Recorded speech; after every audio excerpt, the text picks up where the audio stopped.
Hello and welcome. Now in this best practices video, we're going to be talking about your microphone in terms of the optimal computer setup. Now if there's any one discussion that you probably see amongst entrepreneurs and anyone who is doing anything online when it comes to multimedia, it's about finding the best mic for your recordings. And sound quality is important, but there are going to be some other considerations with you using Camtasia 9. If you can have a place where you have absolute silence, any cardioid mic, such as the AT2020, the Blue Yeti, or any of those mics that are USB mics, they're going to produce great sound. However, depending on where you work from, it will probably be rare that you are going to have absolute silence, and sometimes mics like the AT2020 or the Blue Yeti, they will pick up background noise. And it's for that reason that we're going to suggest an alternative, and that alternative is a headset.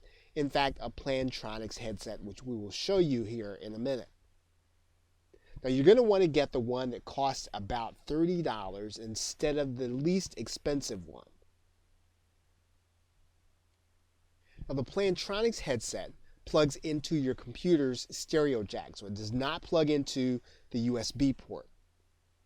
It basically means you are not going to be using a USB mic. And this is important because a USB mic will always take up processing resources while you record. And when you actually choose to appear in your video, whether or not you're the subject of that video or you're appearing off to the side, this one fact is going to be very important because screencasting software like Camtasia is going to be computer resource intensive. And that means then that your video is going to have latency mismatches where your video is doing one thing and your voice is doing another thing, and that happens often when you use USB microphones. Now a stereo mic avoids this problem. Now yes, you are going to sacrifice some quality, but not really that much, and it's always going to be good enough for a solid tutorial. And the other thing that headsets like this do extremely well is noise cancellation, and will not require you to have absolute silence where you're recording from. Regardless of what kind of headset you purchase, make sure you get something that will help you to block out noise on your mic. And that'll also reduce pops in your recording.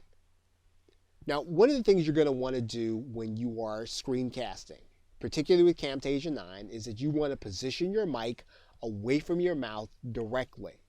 This is going to keep you from producing pops. Now let's take a look at the mic.